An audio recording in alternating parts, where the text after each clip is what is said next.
하나님이 맡기신 작은 일, 그 끝에는 영원한 뜻이 있다. 사람의 인생은 수많은 선택으로 이루어집니다. 그리고 그 선택의 대부분은 작아 보입니다.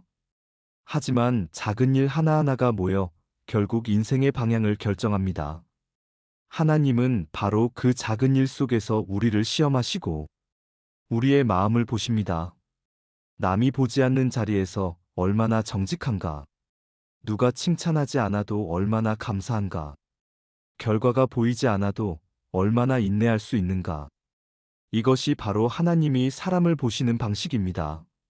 지극히 작은 것에 충성된 자는 큰 것에도 충성되고, 지극히 작은 것에 불의한 자는 큰 것에도 불의하니라.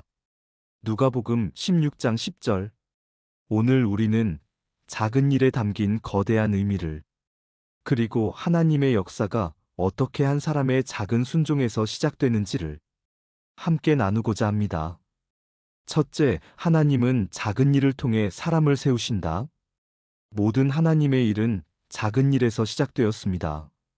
노아는 거대한 방주를 만든 사람이었지만 그 시작은 단 하나의 순종이었습니다.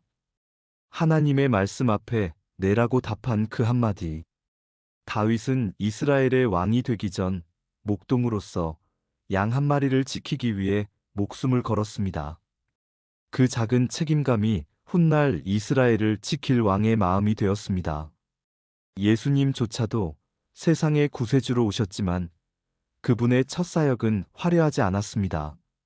사람들이 알아주지 않는 광야에서 오직 하나님과 단둘이 마주하며 기도로 시작하셨습니다. 하나님은 늘 작은 데서 충성된 자를 쓰십니다. 작은 곳에서 진실된 자가 큰 곳에서도 진실하기 때문입니다. 둘째, 희생은 하나님의 역사를 여는 문이다. 하나님의 일은 언제나 희생을 통과해야 열립니다. 예수님은 자신이 죄가 없음에도 인류의 죄를 대신 지고 십자가를 지셨습니다. 그 고통은 인간이 감당할 수 없는 것이었습니다. 그분의 희생 하나로 수많은 영혼이 구원을 얻었고 그 피로 인류의 역사는 다시 쓰였습니다. 희생은 결코 손해가 아닙니다. 희생은 하나님의 뜻이 이 땅에 드러나는 과정입니다. 그리고 희생하는 자는 결국 하나님이 직접 위로하십니다. 너희가 나를 위하여 잃는 것은 곧 천국에서 얻는 것이다. 마태복음 19장 29절. 내 이름을 위하여 집이나 형제나 자매나 부모나 자식이나 전토를 벌인 자마다 여러 배를 받고 또 영생을 상속하리라. 사랑하는 여러분, 우리가 감당하는 수고와 눈물, 그것이 바로 시대를 살리는 씨앗입니다. 한 사람이 흘린 눈물은 한 시대의 생명을 깨웁니다. 한 사람의 용서는 한 가정을 살립니다. 한 사람의 희생은 한 공동체를 구원합니다. 셋째, 하나님이 맡기신 일은 결국 나를 구하는 일이다. 우리는 종종 이렇게 말합니다. 하나님, 왜 저에게 이런 일을 맡기셨습니까? 저는 너무 작고 부족합니다. 그러나 하나님은 말씀하십니다. 내가 너를 택했다. 너의 약함을 통해 내 능력을 드러내리라. 하나님이 맡기신 일은 결국 나를 위한 구원의 과정입니다. 기도를 맡기셨다면 그 기도 속에서 내가 정결해지고, 사랑을 맡기셨다면 그 사랑 속에서 내가 변합니다. 하나님은 이를 통해 나를 다듬고 사명을 통해 나를 성숙시키십니다. 고난의 이유를 몰라 힘들 때도 있습니다. 그러나 그 고난은 하나님이 나를 더 큰 그릇으로 빚고 계신 증거입니다. 너희 믿음의 시련이 불로 연단하여도 없어질 금보다 더 귀하여 예수 그리스도께서 나타나실 때에 칭찬과 영광과 존귀를 얻게 하려 함이라. 베드로전서 1장 7절. 넷째, 인내하는 자는 결국 하나님의 때를 본다. 씨앗은 심은 날 바로 자라지 않습니다. 하나님이 정하신 때가 있습니다. 기도했는데 응답이 오지 않을 때, 그건 하나님이 듣지 않으신 게 아니라 준비 중이기 때문입니다. 하나님은 언제나 때를 따라 역사하십니다. 아브라함에게는 25년의 기다림이 있었고 요셉은 13년의 감옥 생활을 견뎠습니다. 모세는 40년의 광야를 지나서야 사명을 이뤘습니다. 그 시간은 결코 낭비가 아니었습니다. 그건 하나님과 나 사이의 훈련의 시간이었습니다. 하나님은 인내의 사람을 절대 잊지 않으십니다. 그분은 우리를 지켜보시며 말씀하십니다. 조금만 더 버텨라. 나는 너를 포기하지 않았다. 다섯째, 신앙의 축복은 세상의 축복보다 크다.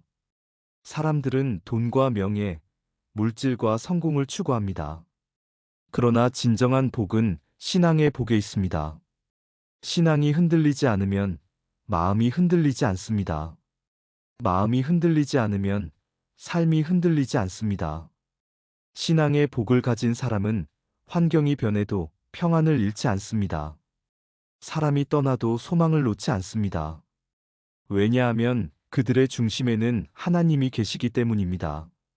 우리가 알거니와 하나님을 사랑하는 자, 곧 그의 뜻대로 부르심을 입은 자들에게는 모든 것이 합력하여 선을 이루느니라.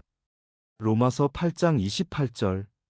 신앙의 복을 가진 사람들은 고난 속에서도 찬양합니다. 눈물 속에서도 소망을 말합니다. 죽음 앞에서도 생명을 봅니다. 여섯째, 작은 일을 귀히 여기는 자에게 하나님은 큰 일을 맡기신다. 하나님은 우리를 통해 세상을 변화시키기 원하십니다. 하지만 그 시작은 언제나 작은 것입니다. 작은 믿음이 큰 기적을 만들고 작은 헌신이 큰 구원을 이룹니다. 우리가 지금 하는 작은 순종이 다음 세대를 살릴 수도 있습니다. 그러니 기억하여 주옵소서. 하나님은 작은 것을 통해 큰 뜻을 이루십니다. 그분의 시선은 언제나 마음의 크기에 있습니다. 사랑의 주님께 기도드립니다. 우리의 부족한 인생을 드리지만 작은 일에도 교만치 않고 충성하게 하시고 눈에 보이지 않아도 믿음으로 행하게 하옵소서. 주님의 희생처럼 우리의 희생을 두려워하지 않게 하시고 하늘이 맡기신 일에 끝까지 붙잡고 기도와 행실로 충성하게 하옵소서. 하나님이 주신 시간 안에서 매 순간을 영원처럼 살게 하시며 의의 척도가 되는 헌신의 뜻길이 되게 하시며 우리의 삶이 하나님의 창조 목적의 뜻을 드러내고 증거하는 사랑의 통로가 되게 하옵소서. 우리에게 주신 연단의 기회를 또 하나의 생명 구원의 역할자로 삼아주시며 늘 주와 함께 있기를 소망합니다. 예수님의 이름으로 기도드립니다. 아멘.